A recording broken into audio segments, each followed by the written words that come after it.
In a lawless western town where a pregnant woman was sold like property, one silent rancher paid in gold, not to own her, but to give her back her dignity. This is a story of courage, forgiveness, and the kind of love that sets people free. Stay until the end, and if it touches your heart, please like, comment, share, and subscribe. Wooden vigrod are dry splintered, stained with years of grease and red Texas dirt. Clara stood on the seventh plank from the edge. Her bare feet had gone numb an hour ago, but she'd been swollen just enough for the town to notice. Her belly was swast enough for the to notice. It pushed against the faded burlap of her dress, a small day of an curve, and that curve was the exact reason they had put her up there. It was a Tuesday morning. It was a bore. The air in the Tokerville square was thick. It smelled of horse sweat, cheap tobacco, and the stale whiskey breathing off the men gathered below. Officially, the sign on the courthouse lawn called this an indentured labor auction, a clean name for a dirty business. The Civil War had ended 13 years back, taking slavery with it, but the territory still found ways to buy what it couldn't own. If you were poor, if you were a debtor, if you were a woman alone with no name left to protect you, you became property. For a price. The auctioneer, a bald man named Miller with a voice like rusted iron, struck his wooden gavel against the podium. Crack, lot number 5. Miller bellowed, point his greasy finger at a young boy 2 steps ahead of Clara. 2 years left on his father's debt. Do I hear $10? Clara didn't watch the boy go. She kept her eyes fixed on the horizon where the red rock hills met a sky so blue it hurt. Look at, she didn't cry. She used up the last of her tears 3 weeks ago. That was the night Tomo, the man who swore by God, he left a signed paper on her father's sepulchre. It the same night her father told her she was a curse upon his house, as heard her father called her Julius had promised to fix it. Courted Charles Rain. Torgullian had promised to fix him. Crawlorber Kochek, Sol Tartar counties secure his own spontates. Sopra Tart. Crack. Sold to Metro Higgins for $12. Miller wiped his brow with a filthy rag and looked straight at Clara. Step up, girl. The crowd shifted. The low murmur of voices died down, replaced by a sudden sharp silence. A pregnant woman on the block wasn't common, even in a hard place like Tokerville. Clara took 2 steps forward. The wind caught her dark hair, plastering it against her damp forehead. She felt 100 eyes crawling over her skin. Men leaned in, squinting, judging her ankles, her wrists, the width of her hips. What we got here is a splitting his whiskers. Clara way around a kitchen, sew 8-line sigh, sew a straight line. She fit to housework, sheet for housework, buy one, get one free, gentlemen, for to do rolling. Start free, a front dollar, let's start the bidding low. A man in the front row laughed, a wet choking. Who wants to pay for a mouth in her neck, but she didn't less work. Lower felt the heat rise in her neck, but she didn't look down. She locked her. She took her right hand and placed it gently, firm over of her stomach. It was a small movement, a quiet shield. She was telling every man in that square, without saying a single word, that the child inside her belonged to her. And no piece of paper could buy its soul. Way back at edge of the square, past the horse and the wagons, a man was leaning against the hitching post. His name was Silas Vance, and he was a mountain of a man, at 6'4", with shoulders that could barely fit through a standard barn door. People usually cleared a path when he walked. His face looked like it had been carved out of the Utah Canyon rock by a dull axe, hardened by 25 years of winter storms and summer droughts. He was just in town for flour and auction. He never kept company, and he never tended the auction. But when Clara stepped up, Silas stopped. He set his tin cup of coffees down on the flatbed a wagon. He didn't look at her with the greasy hunglu of the town speculators. See the tricep tala striking. Duritan, they weren't begging. Lied, a defowery. There was a fire in a stubborn, brutal pride. That the dirt told the call moss caught. Silas knew that look. He knew it 'cause 15 years ago, a 10-year-old boy with no boots and a bruised ribs had stood on those exact same splintered boards looking out at a world that wanted to break him. $6! A voice shouted from the middle of the crowd. It was Deputy Duggan, his silver badge tarnished, a sneer on his face. He was bidding on the mayor's coin, though nobody else was supposed to know it. $6 for the girl, Mill. Wrap it up. $6 I have, Miller called, raising the gavel. Going once. Silas shoved his hands in his pockets. He felt the weight of the leather pouch resting against his hip. Inside were 3 heavy pure gold coins, the only things his father had left him before the fever took him. Silas had gone hungry for days at a time, but he had never touched that gold. It was his anchor. But, as he looked at Clara standing there with her hand over her child, Silas realized something. Some things were worth more than old memories. He pushed off the hitching post. His heavy boots crunched loudly in the gravel as he parted the crowd like a ship-splitting breakwater. His voice wasn't loud. Silas could hiss the square low and heavy. It knocked a square arm a strong sop the auctioneer's arm mid-air. Miller blinked, his gavel hovering.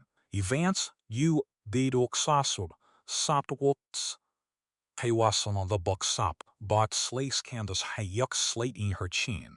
Dukre the slace to what I saw, as her eyes he could step forward at half realm of footfors, his hand resting on the butt of his pistol. Bus. Get back in line, Vance. It's got a business. The girl's going to state line. Silas didn't turn around to face the deputy. He reached in his pocket, pulled out the leather pouch, and untied the string. His hand, catching the yellow discs 3 canes pawnee studs, he dropped them the harsh midday sun. He dropped them on the auctioneer's wooden podium. They hit the pine with 3 dull heavy thuds. Thump, thump, his voice cutting clean, the whisper starting to rise from the crowd. Solid gold. Miller's jaw dropped. He touched one of the coins a trembly finger hair. In 1878, 3 ounce of gold was nearly $60, 3 months' wages for a cowboy, paid out sorber heuk. Base for a single labor heuk step inside the crazy Duggan Spats. And Oxford. That's a ridiculous price for disgrace, girl. Silas finally turned his head, his dark eyes locking on the deputy. The size of his frame seemed to double under the shadow of his wide, brimmed hat. A human being's dignity is not something you throw on a scale to weigh against a few pieces of silver, Deputy Silas said, each word dropping like stone. The law says you can sell her labor, but it doesn't give you the right to treat her like livestock. I am buying the contract, the gold on the table. Miller swallowed hard, looking from the gold to the deputy, and then back to the giant rancher. He knew better than to argue with 3 ounces of pure metal. He brought the gavel down with a sharp thwack. Sold, Wickbirds, to Silas Vance. The silence that followed the strike the gavel was heavy, clung to red the dust in the air. Silas Vance didn't wait the clicker to pay work. He stepped up to the side of his wooden block, his massive frame casting along the arm of the splinters. Stroh's hand to Arrow, 6 in Abba's hand to Clara. Yet, a frightened woman, the frightened man 6 inches over and 6 feet off her, like owned the 6 saber, like he owned the sky breezed. He simply stood there, keeping 3 paces of air between them. Come down, miss, Silas said. His voice was quiet with rumble that didn't travel past the edge of the platform. The sun's getting high. We got a long ride ahead. Clara looked at him. Her blue eyes were guarded, sharp as flint. She kept her hand pressed against the small curve of her apron, her knuckle white. She didn't thank him. She didn't smile. She stepped off the boards on own 2 feet. Her movements stiff but deliberate. I don't know what you expect from me, Mr. Vance. Her voice was flat, like the plains before the stars. But you know something right now, what are the Toronto Square? Silas watched step onto the dirt of the square. Some with the way the Torin do, some with spite. Somewhat her step of curiosity, dogs walking. Was mat what? He shifted his weight, his broad shoulders blocking their view. I don't break people, Miss Montgomery, Silas said. He turned toward his spring wagon, hitched to a pair of sturdy buckskins. And the only shame in this square to tag on a mother's life. He walked to the wagon and held the Ella in step. He didn't grab her elbow. He didn't push. He gave her the space to lift her on the hard bench. Once she was settled, he climbed up beside her, took the leather reins in his thick hands, and clicked his tongue to the team. The buckskins pulled against the traces, and Tokerville began to slip away. For the first hour, the only sound was the iron, tire tards crunching over the gravel and the rhythmic plod of the horses. The road lifted toward the Harrow County hills, winding through canyons of deep red sandstone and gray sage. The wind blew steady from the dry earth, clear the scent of pine. Ruth sat rigid. Her back didn't touch the iron rail of the seat. She kept her folded over her lap, her eyes fixed straight between the horse's ears. Every muscle in her body was coiled, waiting for the other shoe to drop. She had been sold. In her mind, that meant a debt had been paid, and men in the territory usually collect in blood or sweat. Silas kept his eyes on the road. He could feel the tension vibrating off her like heat off a tin roof. He knew what she was thinking. He'd been there. My place is 5 miles up the valley, Silas said, breaking the silence without looking at her. We call it the High Willow. It's quiet, mostly just the cattle and the wind. Clara didn't move her head. What are my duties? The kitchen needs tending, Silas replied. Old Jim has been doing the cooking for their hands, and his sourdough biscuits could double as wagon coupling pins. The house is big. It gets dusty. You keep the place clean, you keep the food hot. That's the work. And what else? Her voice dropped sharper this time, a knife hidden in the dark.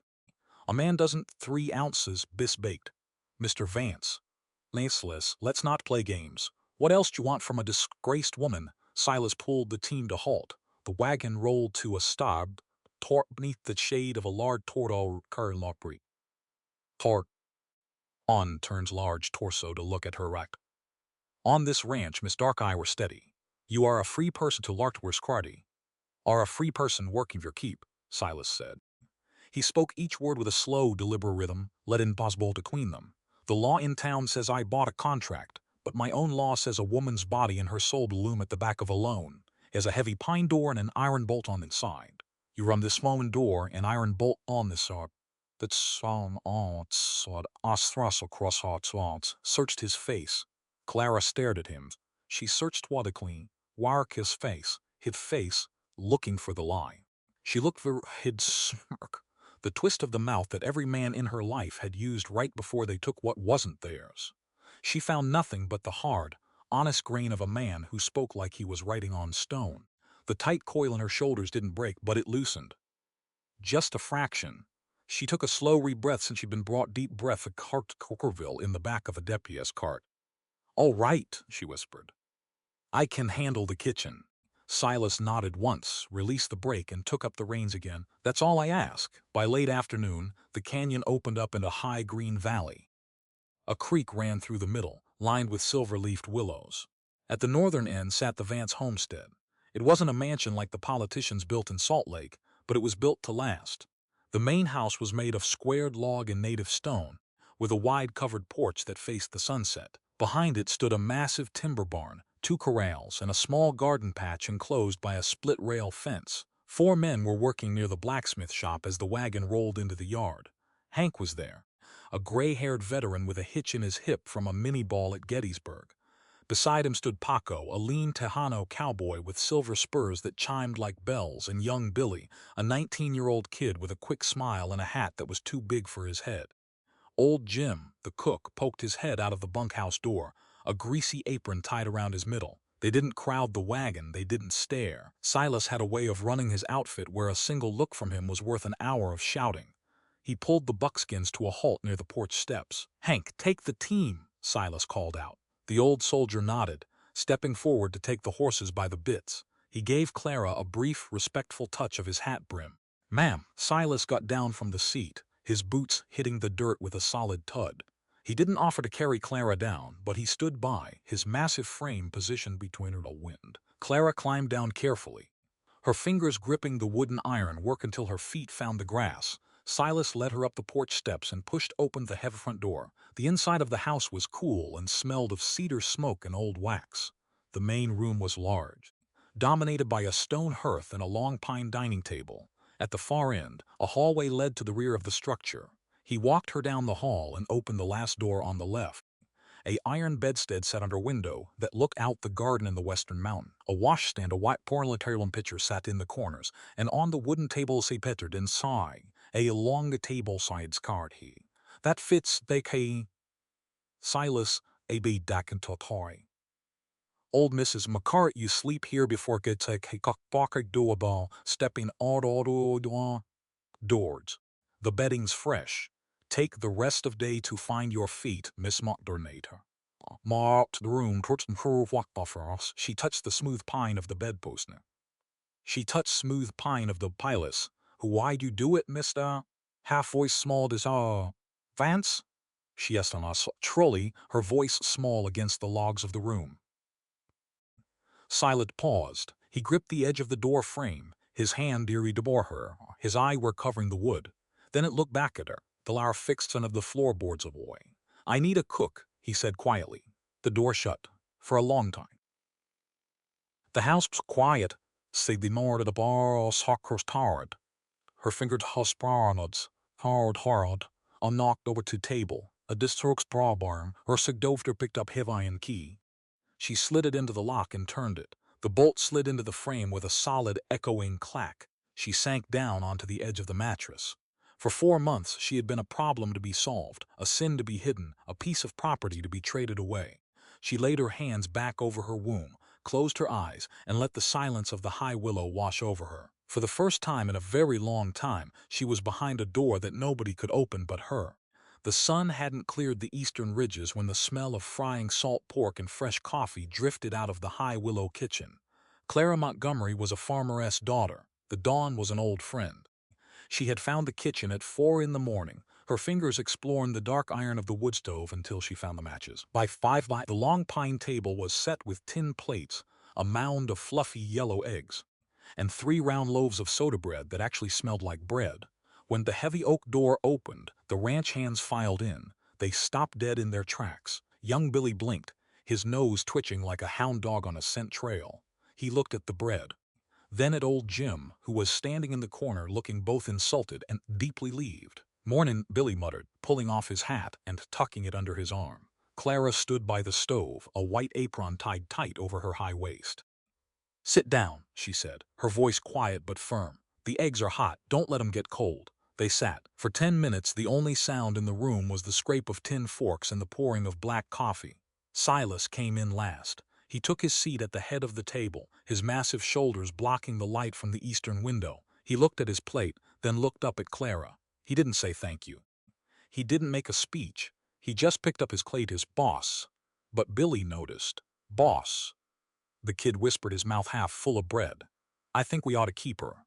Silas didn't look his coffee mug. "Before I fence line for you to dig." The did guas, sorkin pikrofon exhord, steady and predictable as the turning of the earth. Clara hode been it, haking seek ars kedus at the men, and they did.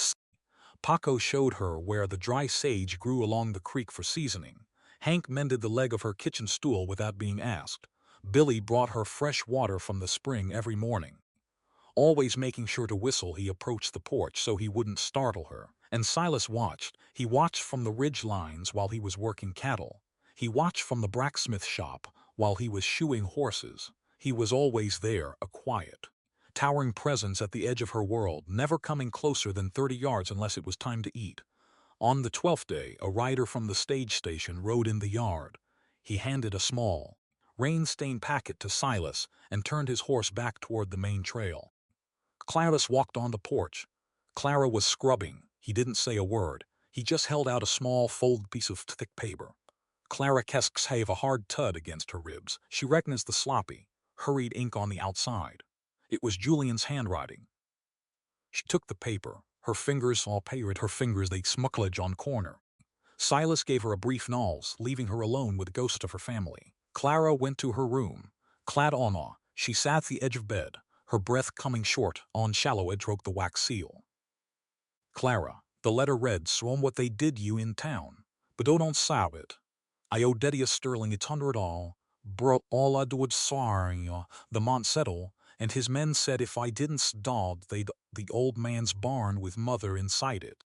You were the only thing of value I left to trade, Clara. The county took your contract and Sterling cleared my ledger. Don't come back here. There's nothing left for you in Abilene anyway, Julian." The paper felt greasy in her hand. It smelled of cheap tobacco and saloon dust. Clara didn't cry. The tears were gone, replaced by a cold, hard stone that settled deep in her belly. She folded the letter back into tight square. Her own brother, the boy she had shared corn pone with during the hard winters. The boy she had protected from their father's leather strap when they were children. He had put her on a wooden stage like an old mule just to clear a gambling debt with the town mayor. The sun went down, casting long bloody red streaks across the Utah sky. The kitchen was clean. The bread dough was rising under a damp cloth for the morning, and the hands had retired to the bunkhouse. Clara walked out on the porch. The air was turning cold, the mountain wind biting through her wool shawl. She sat down on the top step, her knees pulled up toward her chest, staring out in the dark valley. At the far end of the porch, sitting on a 3-legged stool with his back against the stone chimney, was Silas. He was cleaning an oil lantern, a white rag in his massive hand. He didn't ask her what was in the letter. He didn't ask her why her face looked like it had been carved out of ice. They sat in the dark together for a long time, the only light coming from the orange glow of his pipe. "My brother sold me," Clara said suddenly. Her voice was Tim, his cobras on the dark silhouette of mounting. She kept her eyes on the dark silhouette of the mountains. "He used my name to clear his sterling." Silas stopped moving the rag. He looked into Valet, his face hat, hidden inside the shadow of his hat. It blew a long ring of blue smoke into cold air. "Did he have anybody else?" Silas, "Our mother," Clara whispered. "He said they threatened her. Then he made his choice," Silas said. His voice was flat, devoid of pity but heavy with understanding. "A man can be pushed into a corner until he does something monstrous, Miss Montgomery. It doesn't make what he did to you right. It doesn't mean you owe him your forgiveness. But in this territory, you learn fast that people will trade away their own blood when the fire gets too close to their own skin." Clara turned her head to look at him. He was staring at the pipe in his hand, his rugged face lined with old shadows that had nothing to do with the night. "You have right to hold that anger," Silas continued, his voice dropping lower, matching the rhythm of the wind through the willow trees. "But don't let it sit in your stomach until it eats away what's good inside you. A debt like that isn't yours to carry. It belongs to the man who signed the paper." Clara looked back towards the dark fields. The stone in her belly didn't vanish, but the coldness of it began to fade. Silas wasn't offering her sweet words. He wasn't telling her that everything would be fine or that her brother loved her deep down. He was giving her the truth hard and unvarnished, and in that truth there was a strange kind of peace. She stood up from the pulling her shawl tight around her shoulders. "The kitchen will be ready at 5, Mr. Vance," she said. Silas didn't look up, but he gave a single slow nod. "Good night, Miss Montgomery." Clara walked back inside the house, the heavy oak door closing out the mountain chill. She went to the stove, took the folded letter from her apron pocket and lifted the iron lid. She dropped the parchment in the dying red coals.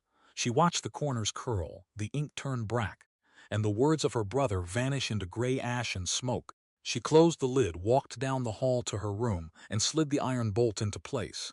The air turned thick before the sky broke. By mid-afternoon, the horizon behind the Harrow County peaks had gone from a dusty blue to the color of an old iron kettle. The birds stopped singing along the creek. The buckskins in the corral stood with their tails to the north, their ears twitching at a frequency humans couldn't hear. Clara Montgomery felt the pressure in her ears first. She was leaning over the long pine table, rolling out dough for the evening's biscuits, when the first rumble shook the house. It wasn't a low roll. It was a sharp cracking sound, like a green pine timber snapping under too much weight. By 6 o'clock, the storm hit the high willow with everything it had. The rain didn't fall.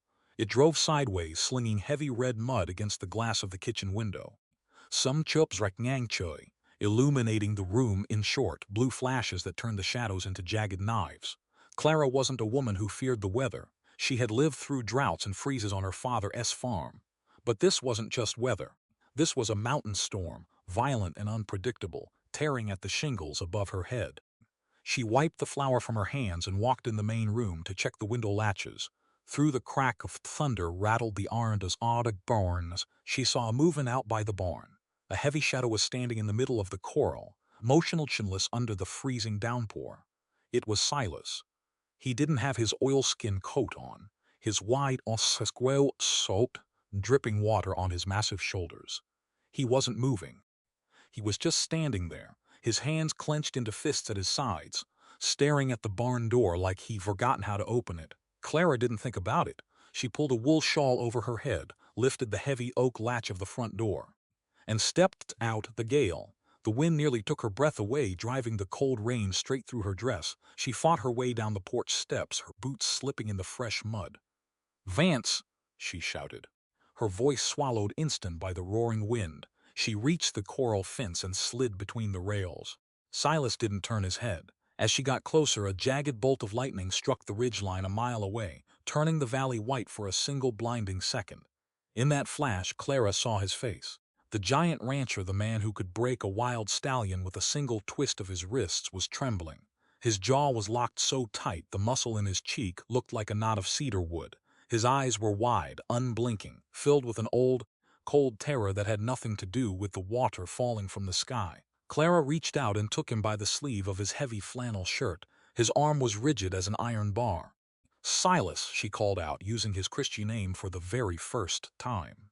Comes inside, you're freezing to death out here. He blinked slowly, his dark eyes focusing on her face like a man come up from deep water. He looked down at her small hand on his sleeve. He didn't say a word, but the tension in his frame broke just enough for his boots to move. Clara guided him through the mud, up the wooden steps, and back in the dry warmth of the kitchen. The room smelled of hot grease and rising dough.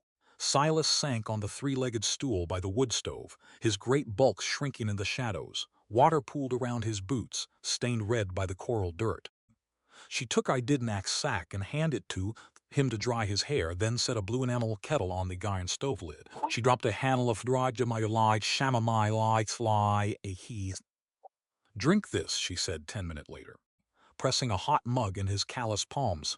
Silas gripped the tin. The heat from the water began to take the gray color out of his knuckles. He stared in the dark liquid, his breathing slow and heavy, matching the steady drip of rain from his hat on the floorboards. I was 10 years old, Silas said. His voice was a flat whisper, barely louder than the hissing of the table. Clara sought her topper. She didn't to lap, she didn't interrupt. She just listened to the pause between his words. Father Francis, Silas murmured. Silas murmured. Walked out, left the cabin while the dirt was still fresh on his grave. The county air back then didn't know kin a taxstead on 300 acres of rock, so he put me in the wagon. He took a slow sip of the tea. They mar state of the tea seem rising brow where his scarred nose, Clara. Quay donuts dock, Clara. The exact same boards where you stood 2 weeks ago. Sdoswan o hawara yadoku atwa donai chatsrat. They called it a child to kindle me when I tried to run. They called Mard for Door's contract, another clean word for dirty trade. Outside, the thunder rolled again, but this time Silas didn't flinch. The man who bought my was known the tin mug. The man who bought my years was named Harlan Webb. He paid $15 for 5 years of my life. He didn't starve me. And he didn't use the whip. He didn't see me as a boy either. I was just 300 pounds of future muscle that cost less to feed than a mule. When a society allows a child's life to be reduced to a column in a ledger, Miss Montgomery, it kills something inside the boy before he ever gets the chance to become a man. Clara felt a cold ache in her chest. She looked at his massive shoulders, realizing for the first time that the size of him wasn't just nature, it was a fortress he had built around that 10-year-old boy who had been sold for $15. How did you survive it? She asked softly. An old widow named Ruth Montgomery, Silas said, and the name made Clara's heart skip a beat against her ribs. It was her own mother's family name, but Montgomery was a common name in the territories. She came to town to buy seed that day. She didn't have the $15 to clear my bid, but she stayed until the gavel fell. She looked Webb in the eye and told him she'd be riding out to his place every month to check my skin and my spelling. And she did. For 5 years, she brought me books. She taught me that the law might allow a man to buy my labor, but no man could buy the way I thought. He turned his head to look at Clara.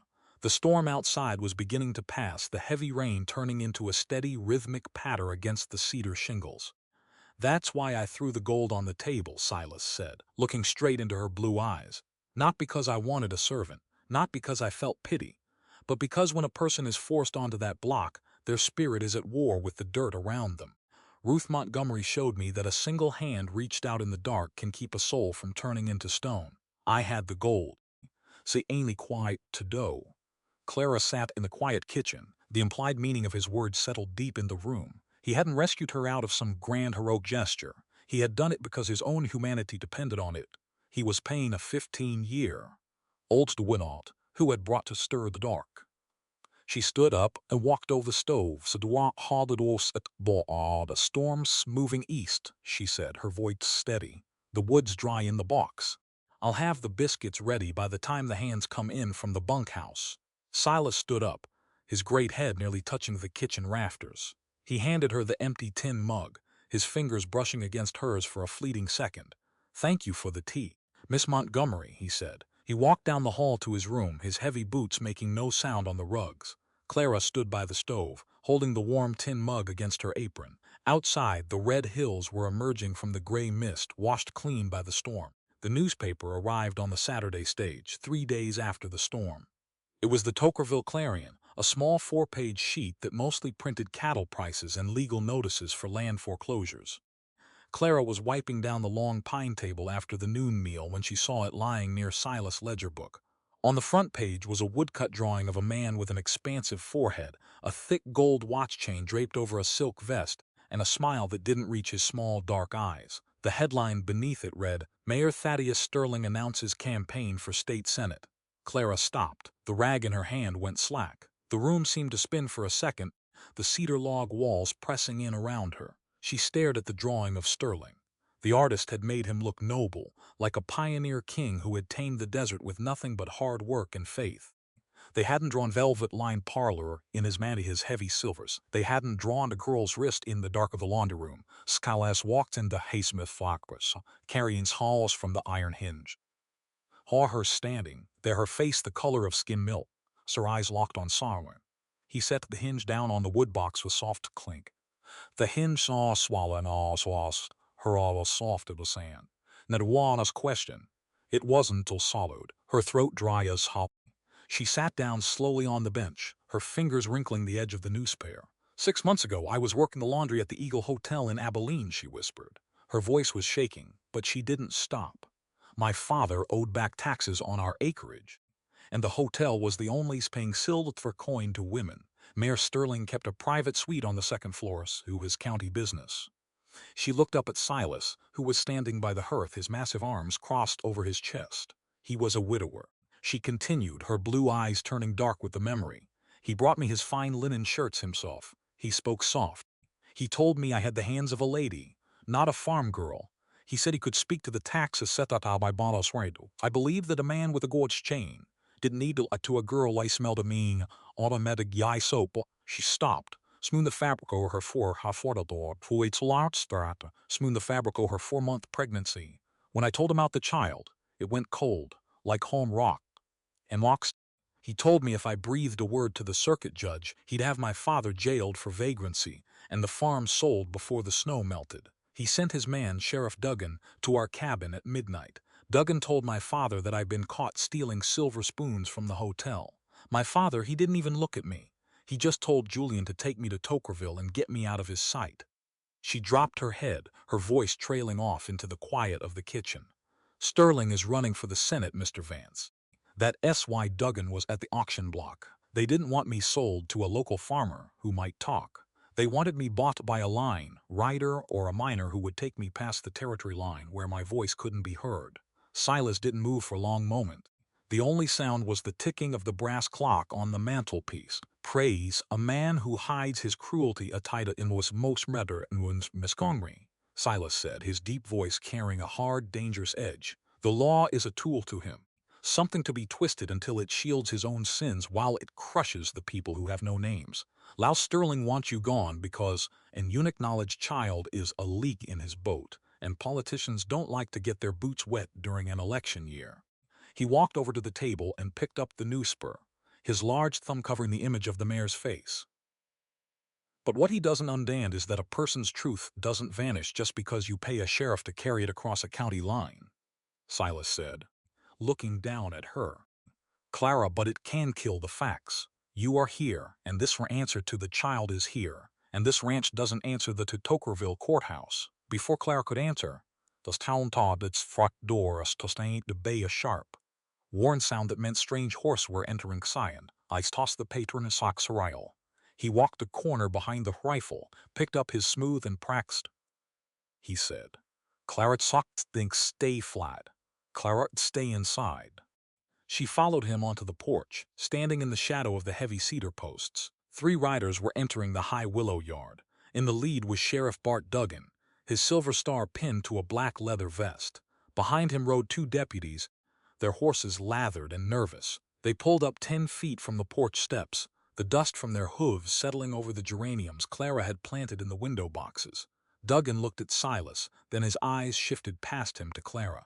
A greasy smile touched his lips. Vance, Duggan said, leaning his hands on the horn of his saddle. From the Tuesday session. Seems there was a clerical error on his saw. The girl's con on a clerical error on lot number 6. The girl contra belongs to a municipal estate down in a George. We here to collect. Silas didn't rifle, but owed across his chest, his right thumb resting lightly on the iron hammer. The wind caught his white stone like an hara, Alos en watos katostod. Wadwar paw. His voice dowa a rifle thoughts, white sauce war craw shot. The gold was weighed by the clerk. The contract stays here. Duggan's smile faded. His hand dropped down toward his holster, his fingers twitching. I'm the law in Harrow County, Vance. If I say there's an error, you give up the property. Behind the porch near the blacksmith shop, Hank and Paco appeared. Hank was holding a double-barreled shotgun across his knee, his old soldier's eyes fixed on the deputy to Duggan's left. Paco didn't have a long gun, but his hand was resting easy on the horn of his saddle, his silver spurs completely still. They didn't say a word. They didn't need to. They were standing as a wall between the law and the woman in the kitchen. Silas took one step forward, his boots creaking on the pine planks of the porch. He looked down at the sheriff from his 6'4" height, his shadow completely covering Duggan's horse. The law says you need a warrant signed by a circuit judge to cross my fence line, Sheriff, Silas said, each word blonde falling like an axe on green oak. You don't have that paper. You have a message from a man in a silk vest who's afraid of a laundry girl.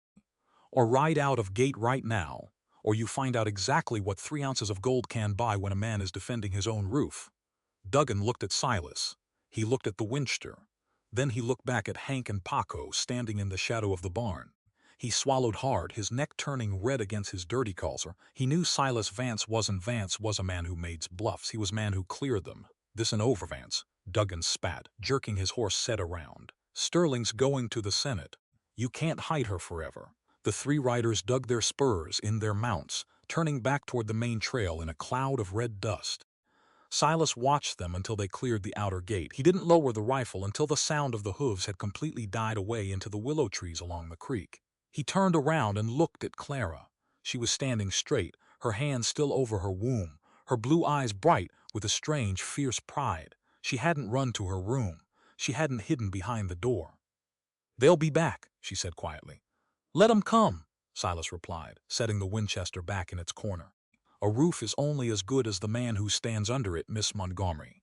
And as long as I have a shingle over my head, no politician is going to use the law to turn this ranch into a hiding place for his shame. He walked down the steps to help Hank with the horses. Clara stood on porch court for a long time, watching the dust settle back into the Utah road.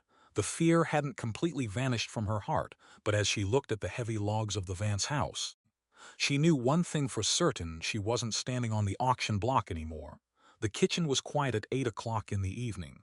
The dinner dishes were stacked, the oilcloth table was wiped clean, and the ranch hands had long since gone to the bunkhouse to mend bridles. Clara Montgomery sat near the small tallow candle at the end of the pine table. In her lap lay an old leather-bound volume she had found on the shelf in the main room. It was an old book on veterinary medicine and land surveying, left behind by the housekeeper who came before her. Her finger moved slowly across the coarse paper. Her lips didn't make a sound, but her mind was catching the words, matching the black ink to the sounds her father had taught her behind the barn when she was 7 years old.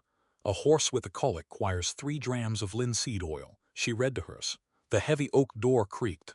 Young Billy walked in, carrying a fresh bucket of spring water for the morning coffee. He set the tin pail on the dry sink with a heavy splash. When he turned around, he saw the open pages in her lap, his mouth dropping open like a landed trout. You're reading that, Miss Clara?" Clara froze. Billy asked, his voice a coffer, her hand distinctively closed at the top of the page. Her stir against the leather press. In knuckle Canadian 80 said cover.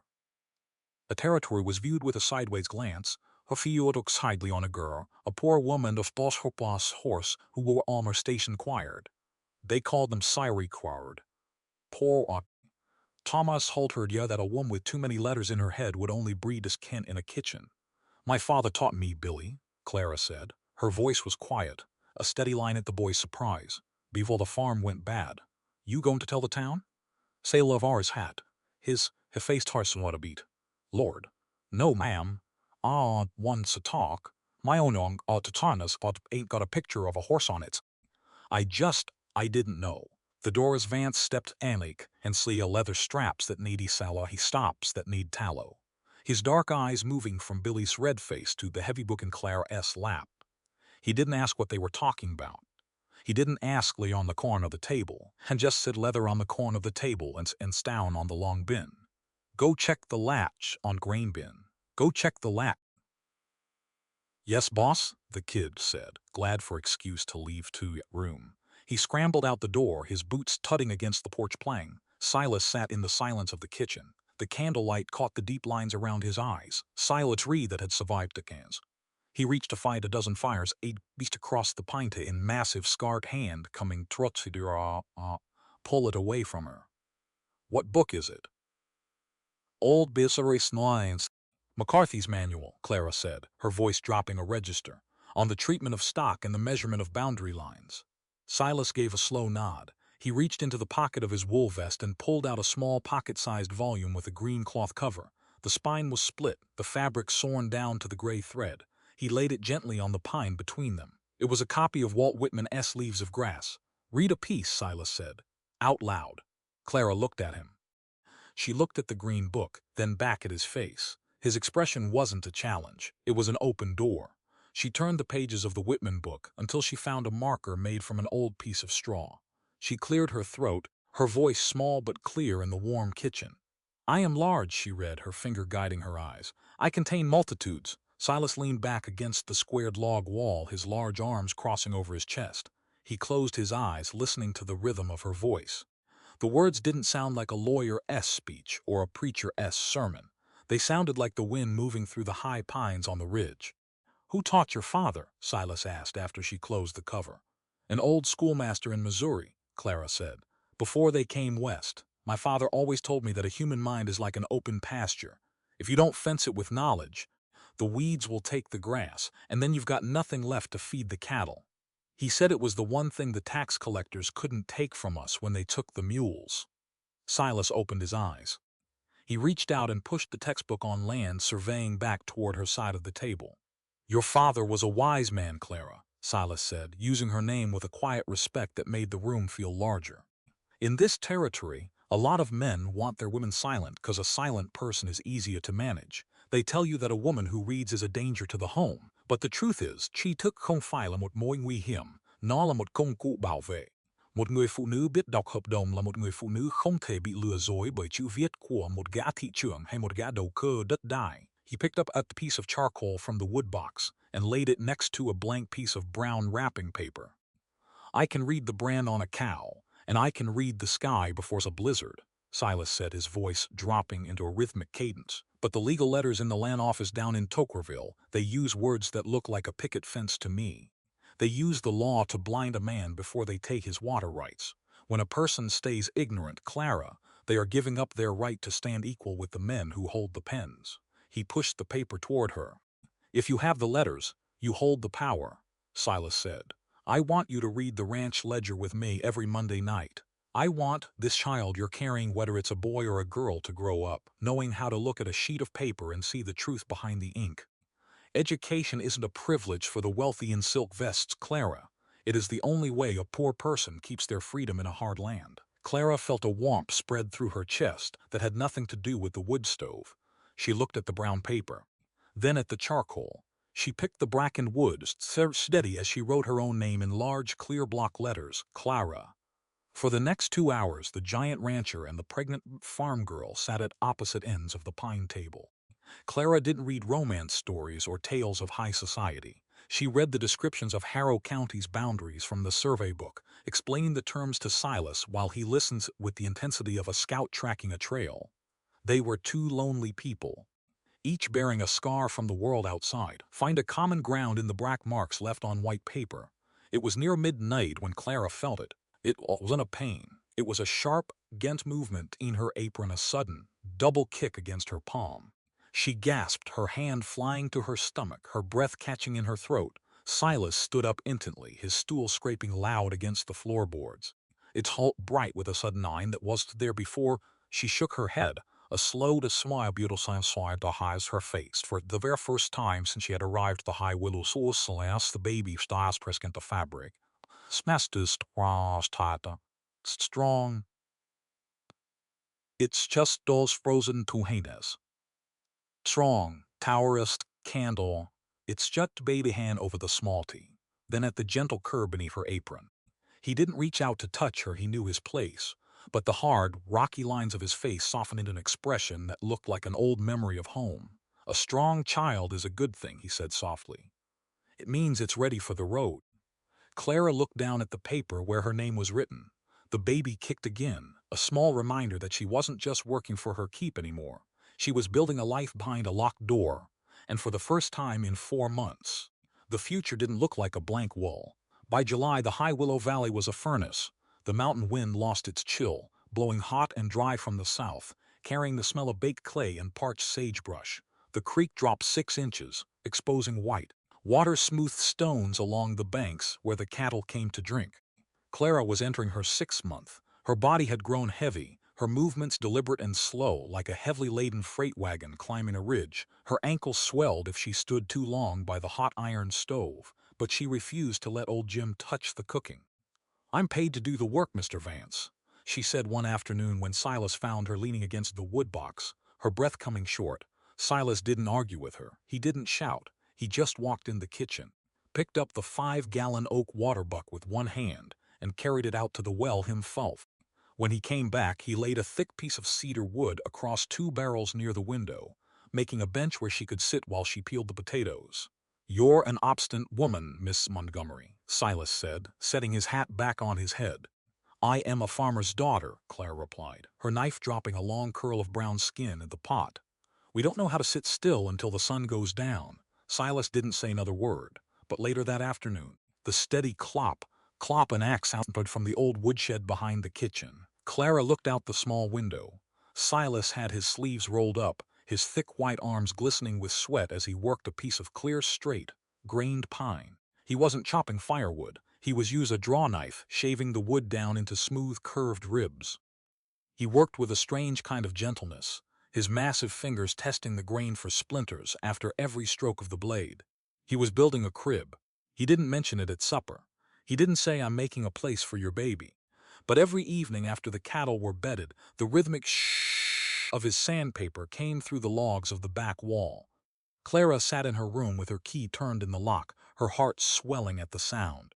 He was building a home for a child that wasn't his, using the same hands that held a Winchester against the sheriff. On a Tuesday afternoon, when the heat was at its worst, the dogs out by the gate began to bark again. Clara stood up from her potato bench, her hand moving to her back to ease the ache. She looked through the front screen door. A single horseman was riding into the yard. The horse was a miserable, rib-sprung dun, its head hanging low with exhaustion. The rider looked worse. His clothes were torn at the knee, his face covered in gray trail dust, his eyes red and bloodshot. It was Julian, her brother. Clara's blood went cold. She stepped out on the porch, her fingers gripping the cedar railing until her nails dug in the wood. Julian pulled the dun to a stop. He didn't look her in the eye. He looked at his own dirty hands on the reins. He looked small, and she remembered. Vegetable smooth. Talking boy from the Abilene gambling halls had vanished, replaced by a broken creature who looked like he'd been chased across 3 counties by the hounds. "Clara," Julian said, his voice cracked and dry. "I didn't know where else to go." Silas appeared from the barn, his shadow long across the dirt yard. He didn't draw his gun, but his presence was an iron wall between the rider and the porch. He looked at Julian, then looked up at Clara, waiting for her word. "Why are you here, Julian?" Clara asked. Her voice didn't have any anger in it. It was just cold, like a winter spring. "The old man's farm is gone, Clara," Julian said, a sob catching in his throat. "The tax assessor took the deeds 3 weeks ago. Sterling S. men. They didn't care about the ledger. They took horse anyway. The doctor down in off mother's failing. The doctor's down off says her heart is like all the first frost. He finally looked at hers, that left white streaks through his eights and cheeks. She wants to see you, Clara. She thinks you're just working a dairy auction. She thinks you're just working a dairy contract up north. I need $30 for the medicine and the coach fare to bring her out to the settlement. I ain't got in her gave a settlement." Clara stood on the porch. The child in her gave a soft turn, a small movement to her ribs. She looked at her brother boy who had traded her life for his own skin. Part her wanted to out of the desert take him. Part of her wanted to let the desert take him. She turned her head to look Silas. He was standing completely still, his hands resting on his belt, his rugged face unreadable. "It's your choice, Clara," Silas said, his deep voice steady as the hills. In this life we can choose the blood we reborn with, and we can choose the wrongs that people owe to us, but we can choose the kind of people we are when the person who hurt us is down in the dirt. Gia đình không phải là một cái danh xưng được định đoạt bởi dòng máu. Clara, nó là hành động của những người biết đứng lại cạnh nhau. Nếu cô giúp gã, cô không phải đang làm điều đó vì gã xứng đáng. Cô đang làm điều đó vì mẹ cô xứng đáng, và vì chính linh hồn của cô không thuộc về sự thù hận. Clara took a long, deep breath. She looked at Julian's shaking hands. She knew Silas was right. If he turned her brother away now, she would be letting Thaddeus Sterling win. She would be letting the cruelty of the territory turn her into a creature that didn't know how to care. She walked back in the kitchen, went to her room, and unlocked her tin box. Inside were the silver dollars. Silas had paid her for extra work in the kitchen money he had given her outside the contract because good food is worth silver, he said. She counted out 30 pieces, the metal clinking heavy in her palm. She went back to the porch and dropped the silver into Julian's dirty hand. "Take it," she said, her voice firm as cedar wood. "This is for Mother's medicine, Julian. Not for your debts. I don't forgive you for what you did on that auction block, not yet, and maybe not ever. But I won't let my mother die in the dirt just because my brother is a coward. Take the silver and go. Don't come back to this gate unless she is with you." Julian looked at the coins in his hand. He swallowed hard, a fresh wave of tears coming to his eyes. He didn't thank her, he didn't have the words. He just turned the dun around and rode out of the yard, the horse's hooves making a slow, dragging sound in the red dust. Silas watched him go until the trail was empty. Then he walked up the porch steps and stood beside Clara, a hand, but his shoulder brushed against hers, a quiet, massive weight that felt like an anchor in the storm. "You did the right thing," Silas said softly. Clara looked out toward the willow trees along the creek. "It doesn't feel right, it just feels heavy. That's how you know it's real," Silas replied. "The easy choices are the ones that leave a man clean on the outside but rotten in the middle. The hard ones are the ones that make your hands bleed but keep your heart whole." That evening the sound of the draw knife didn't come from the woodshed. Instead, Silas brought the finished pine crib into the house, setting it gently in the corner of her small room. The wood was rubbed with linseed oil until it gleamed like honey in the candlelight, and on the headboard, carved deep into the grain with a pocket knife, was a single, perfect image of a Texas bluebonnet. Clara ran her fingers over the carved petals. The wood was warm, smooth, with no thorns left to hurt a child. She looked through her window at the dark mountains, and for the first time she felt like she was rooted in the soil of the high willow, strong enough to face whatever seed the wind might bring tomorrow. The heat of August didn't leave the valley when the sun went down. It stayed in the squared logs of the house, thick and dry, making the nights like a clown. Clara sat on the porch bench, her linen apron laid over her lap. Her body was heavy now, near 7 months along, and the child inside her seemed to share the restlessness of the territory. Every few minutes she felt a sharp turn, a brief pressure against her ribs that made her catch her breath, across the yard. A rider from the county seat had left a pack of papers on the mounting block before turning his back toward the trail. Silas sat at the far end of the porch, a lone oil lantern burning at his elbow. The light caught the gray edges of his hair and the hard, flat line of his jaw as he turned a page in his leather ledger. The papers were from an Austin lawyer, hired by Mayor Sterling.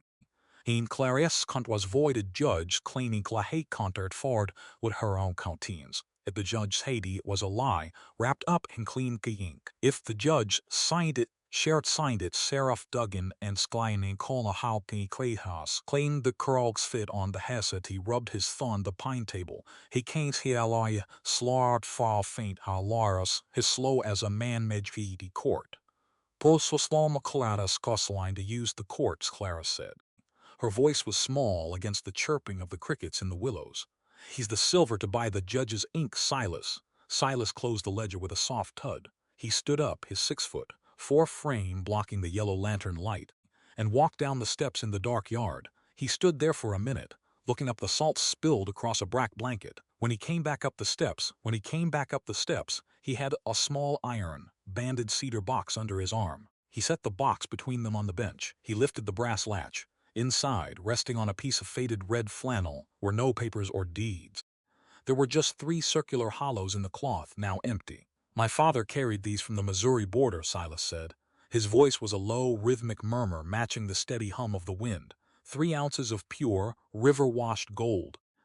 When the cholera took him by the side of the trail, he didn't leave me a horse or a pair of boots that fit. He just handed me this box and told me to keep the metal until it was time to build a foundation. He touched the empty red cloth with his thick finger. I kept him through 5 years of Webb's barn work. I kept him under my tongue when the deputies came to check my teeth at the child auction. I went 3 days with F-72, but I never broke the seal on this box. To me, that gold was my father's ghost. It was the only proof I had that I came from a man who had a name. He looked at Clara. His dark eyes as steady under the rim of his hat. But a Zivat Clara is only as good as the life it saves, Silas said, each word falling slow, like water dripping in a deep well. A lot of men in this county accumulate gold just to count it in the dark. They think the metal gives them power over their neighbors, but true wealth isn't something you lock in an iron box to keep it safe from the world. Gold is just heavy dirt until you use it to lift a human soul out of the mud. He picked up the empty cedar box, his massive hand closing around the wood. I threw those 3 coins on Miller's table because your dignity was worth more than my father's memory, Silas said. Sterling wants to use the judge's pen to turn you back into property. He thinks because he has a ledger in the bank, he can buy the law. But the law belongs to the people who stand on the ground, Clara. We going to write a statement. We going to use your letters in my name, and we going to send it straight to the Daily Statesman in Austin. Let the whole territory see the names behind the contract. Clara looked at his large hand on the cedar box. The implied meaning of his sacrifice settled deep in her heart. He hadn't just spent money to buy her labor. He had traded away the only anchor of his child to give her a roof that didn't leak. He had emptied his own past to give her child a future. She stood up from the bench, her back aching, but her chin held high. "Bring the ink, Silas," she said, her voice steady as the logs of the house. "I know the dates. I know the names of the hotel clerks who saw him on the stairs. My father taught me to write a straight line, and I won't use it to hide in the dark." They sat at the long table until the moon went behind the western peaks. Clara held the charcoal pencil, her fingers calloused but precise, as she traced the words on the brown paper. She didn't write a romance story. She wrote a chronicle of facts, dates, times, and the names of the men who had carried her away from Abilene at midnight. Silas sat beside her, his broad shoulder touching hers, his quiet breath a steady rhythm in the room. He didn't tell her she was brave. He didn't tell her everything would be easy. But when she finished the last line, he took the paper, folded it with his thick fingers, and dropped his own wax seal onto the seam. "Hank will write it to the express writer at dawn," Silas said. Clara looked at the sealed paper. The baby gave a soft rhythmic tap into her apron, a tiny hammer beating in the dark. She looked at Silas, and for the first time in 7 months, she didn't feel like a fugitive waiting for the hounds. She was a woman with a name, written down in black ink that no sheriff could erase with a gun. The storm that brought the labor didn't come from the sky. It came from the road. It was a Monday night in late September, and the cottonwood leaves had turned the color of old brass along the creek. Clara was sitting by the stove, mending a tear in one of Silas's flannel shirts, when the front door flew open. Julian stumbled in the room. He didn't have his horse. His boots were split down the side, his hands bleeding from where he scrambled through the wild rose brambles along the fence line. In his arms he carried a small, square box made of dark walnut wood, the old tea box their mother had kept on the mantelpiece in Abilene. "She's gone, Clara," Julian sobbed, collapsing onto his knees by the wood box. "The fever took her on Thursday. She didn't have no pain at the end, but she made me swear to bring you this. It was under her mattress." Clara stood up, the flannel shirt slipping from her lap to the floorboards. The wood was cold, of old Laverton trailed us. She broke hold, smelly of orn iafdol heart, as a wire that held the lid shut. Inside lay no silvered install. There was a thin silver dark hubby sewed at carlong all the cabras. Call light. Test doors held along the smalls, smooth the page under candlelight. Skidasar, with her as small as her tea. A maud oxlong script, almost arns a beautiful owl of a teacher. "The woman this Clara to call you failing. The woman you call mother has told you the truth. You did not come my womb. Child of the Hair 5 when the snow blocked the Harrow County passes. A young girl came to wed a child. A child. I named you Clara. I took failing. And I knew Clara the old heart failing. I thought it was too hard on old Goff alone, who had lost her Abe the week before. All's her obeyed wait before. I knew she would love you, but I leave you my ring, and I leave you my blessing. Your true mother, Ruth Montgomery. Clara's breath caught in her throat. She stared at the name, Ruth Montgomery. The room went completely still, save for the crack of nuts in the stove. Ruth Montgomery, the woman who had visited the boy Cyrus Watts' books, woman to offer to Cyrus, the woman who had taught him that his soul couldn't be bought for fifth room. The door to the hallway opened, and Silas' white face, he saw the author's horroring. Eyes dropping to the thin silver ring resting on the wood. Clarice? He asked, to deep sorrow and resting laws.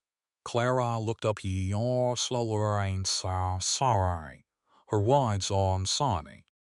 She picked up the letter with a shaking hand and read the last lines aloud, the words of the old widow who had died alone in a cabin 15 years ago. Silas froze. His massive shoulders went rigid under his flannel shirt. He looked at the letter, then looked down at Clara's face. He looked at her eyes, that same striking, piercing blue that had stopped his arm at the Tokerville auction block. He didn't speak. He couldn't. For 15 years, he had carried a debt to an old woman he could never thank, a woman who had saved his mind from the dirt. And now the girl he had bought with his father's gold, the girl with the stubborn fire in her eyes, was the child that old woman had carried through the snow. She was my mother, Silas, Clara whispered. The woman who saved you, she was my mother. Before Silas could reach for her hand, Clara's body gave a sudden violent shudder. A sharp, white-hot pain tore through her lower back. So intent made her drop the letter on the pine boards. She gasped, her hands gripping the edge of the table as her knees went weak beneath her apron. The water broke then, soaking the floorboards around her boots. The child was coming. 2 weeks early, brought on by the shock of the dead and the living meeting in the same room. The High Willow Ranch turned in a battlefield within minutes. Silas didn't panic. He became a mountain that didn't move in the gale. He lifted Clara in his arms, as if she were a child herself, carrying her down the hall to a small room where the pine crib stood. He laid her on the fresh sheets, his massive hands surprisingly gentle as he tucked the wool blanket around her shoulders. "Hank," Silas roared in the hall, "saddle Buckskin, ride to the settlement and bring Mrs. Gable. Tell her the water's gone. Go." For the next 5 hours, the kitchen stove hissed with boiling water, and the wind of the log sounded like an old woman singing in the dark. Silas didn't leave the hallway out Clara's door.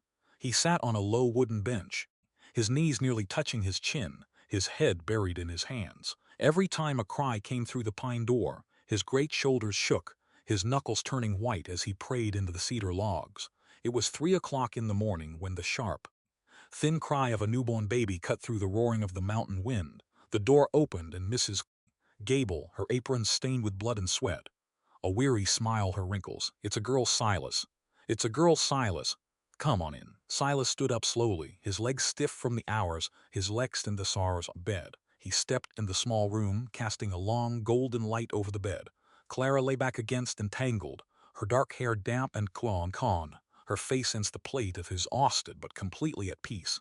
In her arms, wrapped in a piece of soft gray flannel, lay a tiny, wrinkled creature with a shock of black hair and fists no bigger than wild plums.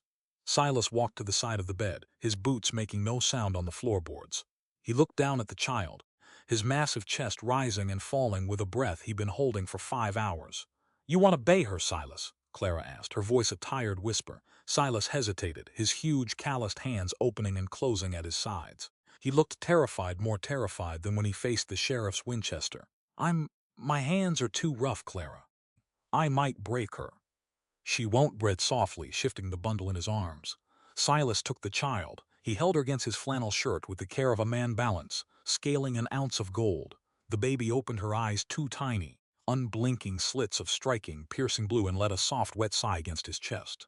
Clara looked up at Gwen from the pillows, a single tear cutting through the dust on her cheek. "I want to name her Ruth, Silas," Clara said, her voice steady as the mountain rock. "After the woman who taught you how to stay a man, and the woman who gave me my name. I want this little girl to grow up knowing that her life didn't start on an auction block in Tokerville. It started in a cabin in the snow, with an old woman who believed that love was stronger than Hawksmen right on paper." Silas looked down at the tiny face of baby Ruth. He didn't wipe his eyes, but 2 large heavy drops fell on the gray flannel wrapper, leaving 2 dark wet circles on the cloth. Ruth, he murmured, his deep voice cracking with a weight he had carried for 15 years. Welcome to the High Willow, lit sister. The road was long, but you re-home now. And there ain't a Gati Chung or a Lutsu in the territory who can take you off this land. He laid the child back in the pine crib, right beneath the carved image of the Texas bluebonnet. The wind outside had passed, leaving the valley quiet and white under the morning frost, and as the sun began to touch the red peaks, the three of them stood in a circle that no man could break. The news from the capital didn't come by messenger. It came printed on the front page of the Austin Daily Statesman, arriving on the Saturday stagecoach 3 weeks after baby Ruth took her first breath. Young Billy brought the paper into the kitchen, his boots skidding across the scrubbed floorboards. He didn't say a word. He just slammed the sheet down onto the oilcloth table right next to Clara's flour bin. The headline was large, black, and bold enough to read from across the room. The Laundry Girl's Ledger, Mayor Sterling's a Bilan Corruption exposed. Clara stopped her rolling pin mid-stroke. She wiped her white hands on her apron and leaned over the paper. Her own words, the precise dates, the names of the hotel clerks, the silver transactions she had written down by candlelight were printed text for the whole territory to see. The editors hadn't changed a single line. They had run her statement as an open indictment. The valley of Tokerville shook with the weight of it. By the end of October, Mayor Thaddeus Sterling's state senate campaign was a dead thing. The circuit judge down in the county seat, a man who had owed his bench to Sterling Silver, suddenly found him too busy to sign Sheriff Duggan's property warrants. 2 other women from the Abilene district came forward, their letters matching Clara's timeline. A politician can survive a rumor in the territories, but he can't survive a ledger kept by an honest woman who knows her letters. Sterling didn't face the court. He packed his velvet-lined trunks, resigned his office on a Friday afternoon at a speech, and took the midnight train south toward the Mexican border. He left his mansion behind, but he took his shame with him. Sheriff Duggan was gone by November, his tarnished badge stripped away by a new governor who wanted clean men in the frontier towns. The red dust of Tokerville settled back onto the road, and the gate of the High Willow remained unbroken. On a crisp Monday morning, when the first skim of winter ice covered the water bucket by the door, Silas walked into the kitchen. He had his heavy wool coat on, but his hands were empty. He didn't have his rifle, and he didn't have his ledger. He walked to the pine table where Clara was mending a wool blanket. He reached in his vest pocket and pulled out a folded piece of thick cream parchment. It was the original indentured contract from the Tuesday session, the document with the county seal and the ink that said Clara Montgomery belonged to the Vance outfit for 6 months. Silas laid it on the table. He didn't look at her. He looked at the iron stove. The contract has 2 months left to run, Clara, Silas said. His voice was a low, quiet rumble against the snapping of the kindling. But the county clerk signed the release papers yesterday. Lau Sterling's flight made the ledger official. You don't owe this ranch an hour of work. You don't owe the territory a dime. He reached in the pocket again and placed a small stack of silver dollars beside the paper, along with yellow coach ticket to San Antonio. You re a free woman, Silas said. Clara. And so right now, Clara looked the silver. Clara can installed Harrow cloths, a straight line out of Harrow County. She didn't ought to source the wool blanket. Her kept her hands folded over the wool blanket in her lap. Why you doing this now, Silas, she asked, her voice steady as the logs of the house. Silas took a slow, deep breath, his massive chest rising and falling beneath his wool coat. He turned his rugged face to look at her, his dark eyes clear and steady under the rim of his wide hat. Because true Larkla is not a matter of contra obligations, Silas said, each word falling slow with a natural pause between them like a man measuring a boundary line. A lot of men in this country think that because they threw gold on a table, they have a right to hold a woman in their kitchen. They use the law or they use gratitude to build a fence around a person's life. But I didn't pull you off that auction block just to turn my own ranch into a prettier cage. He stepped back toward the door, giving her the full space of the room. I want you to have the world open to you, Silas continued, his deep voice dropping a register. If you want to take the coach to San Antonio, the silver is yours. If you want to find a town where nobody knows the name Montgomery or Vance, I haul your trunks to the station myself. I don't want you staying here because you have no place else to go, or because you think you owe a debt to my father's gold. A person has to have the right to walk away before they can ever true have the right to stay. Clara looked at the yellow ticket. She thought about the dusty square in Tokerville. She thought about the heavy iron key he'd placed in her hand on her first afternoon, and the way he had carved a blue bonnet in a pine crib while she slept behind a bolted door. He had given her a room where nobody could touch her, and now he was giving her the sky. She stood up from the table. She didn't look at the coach ticket. She walked over to the wood stove, lifted the iron lid, and picked up the paper contract with the county seal. She dropped it straight in the red heart of the fire. The parchment curled, turned black, and vanished in a single flash of blue smoke. She dropped the lid back down with a sharp clink. "I don't need the tickets, Silas," Clara said, a small, beautiful smile touching the corners of her mouth. "The buckskins are already used to my weight on the wagon, and old Jim's biscuits still look like coupling pins. Eve all replanted my geraniums in the window boxes. I think the roots have taken the soil." Silas stood by the door, his giant frame completely still. He didn't shout and he didn't make a speech, but the hard, stony lines around his mouth softened until he looked like a man had finally come to the end of a very long trail. "You're sure, Clara?" he asked softly. "I'm a farmer's daughter," she said, walking toward him until she could feel the heat radiating off his wool coat. "We don't leave a piece of land once we spent the summer clearing the rocks, but I have one condition." Silas locked his eyes onto hers. "Name it." "The little girl in that crib is going to have a proper schoolhouse," Clara said, her blue eyes bright with that same stubborn fire that had stopped him the square. "Not just a corner of the kitchen with a charcoal pencil. I want a real building with glass windows and a blackboard, where every child in this valley, whether their father is a landowner or a line writer, whether they're a boy or girl, can come and learn their letters for free. If we going to live on this ground, Silas, we have to ensure that nobody else ever get put on a wooden block because they didn't know how to read the paper they were signing." Silas gave a single firm nod, his big hand coming down to rest on her shoulder. "I haul the lumber from the ridge myself," he said. "We build it by the creek where the willows give some shade. A town doesn't become a community because it has a courthouse and a sheriff, Clara. It becomes a community when the people who have the light are willing to share it with the children who are still walking in the dark." The wedding didn't happen in the Tokerville church. It happened on the high willow porch on a Saturday afternoon in late October, when the valley was gold with the autumn grass. There were no silk dresses or fancy cakes. Hank stood by the steps wearing his clean dress blues from his army days, his old soldier's back straight as a pine timber. Paco had polished his silver spurs until they rang like church bells in the quiet air, and young Billy spent 3 hours brushing the buckskins until their coats shone like new copper. Even Julian was there, sitting quiet on the end of the bench, his face clean and his hands steady as he held the walnut box that had belonged to Ruth Montgomery. The new circuit judge came out from the settlement, a quiet man with a book of common law under his arm. Clara stood beside Silas on the cedar planks. She wore her simple blue linen dress, her hair pinned back with an old silver trom that Silas had found among his father's things. Silas stood beside her, his 6'4" bulk towering over the clearing, his large hand holding hers with a gentleness that made young Billy look away to clear his throat. When the judge asked the words, their voices came together, short, rhythmic, and clear against the murmuring of the creek through the stones. They didn't make promises about wealth or easy days. They swore to hold the roof over each other when the norther blew, and to keep the gate open for the traveler who had no place to hide. Hank held baby Ruth during the vows. The old Ku Bin handled the infant with more care than he'd ever given his Springfield rifle, his gray whiskers twitching every time the babe reached her tiny pink fingers toward his brass buttons. 6 months later, the spring of 1879 came to Harrow County. The snow melted off the high ridges, turning the creek into a roaring white water stream that flooded the lower meadows with fresh life.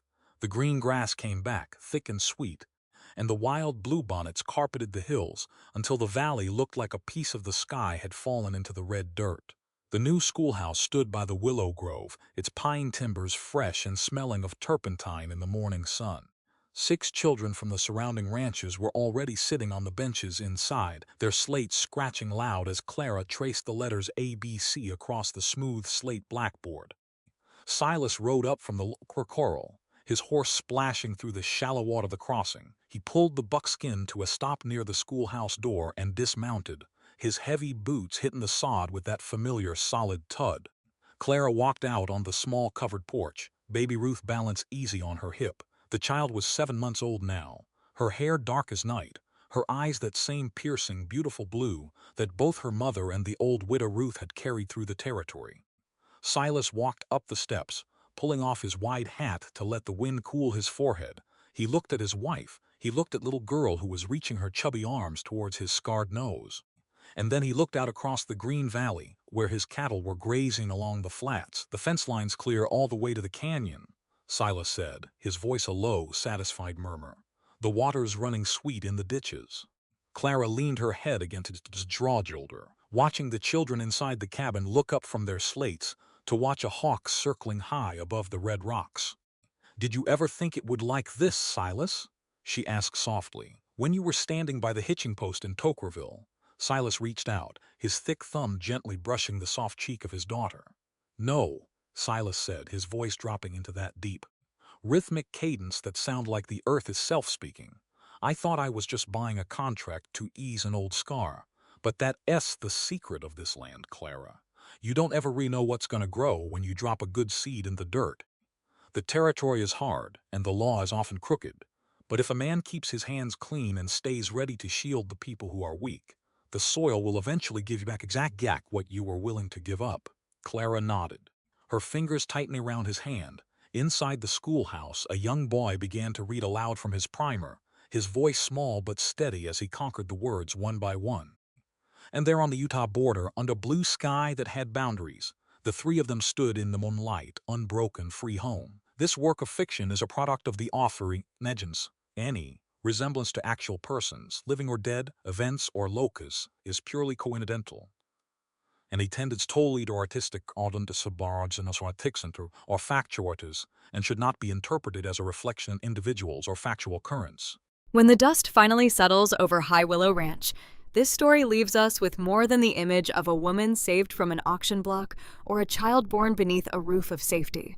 It reminds us that human dignity can never truly be bought, sold, signed away, or buried beneath the weight of a crooked law. Clara's journey teaches us that shame does not belong to the wounded, but to those who use power to wound them. She began as a woman the world tried to reduce to a debt, a contract, and a secret. Yet through courage, truth, and the kindness of one man who understood the pain of being treated like property, she became something far greater. A mother, a teacher, a wife, and a voice strong enough to bring down a powerful man. Silas Vance shows us that real strength is not found in the size of a man's hands, the weight of his rifle, or the gold in his pocket. Real strength is found in what he chooses to protect. He spent the last treasure of his father not to possess Clara, but to give her back the one thing every soul deserves, the right to stand free. And perhaps that is the deepest lesson of all. Love is not a cage dressed up as kindness. Love is the open gate, the locked room where a woman feels safe, the schoolhouse built so no child will ever again be fooled by the fine print of powerful men. This story also reminds us that education is a lantern in a dark territory. A person who can read, write, and speak the truth cannot be so easily erased. Clara's written testimony became stronger than Sterling's money, louder than the sheriff's threats, and sharper than any weapon on the frontier. In the end, High Willow is not just a ranch. It is proof that broken people can build sacred ground. It is proof that family is not always the blood that claims us, but the hands that shelter us when the storm comes. And baby Ruth, born from sorrow but raised in freedom, becomes the living promise that goodness planted in hard soil can still bloom. So when we leave Clara and Silas standing beneath that wide western sky, we are reminded that one brave act can change a life, one honest voice can shake a corrupt town, and one open heart can turn a place of exile into home.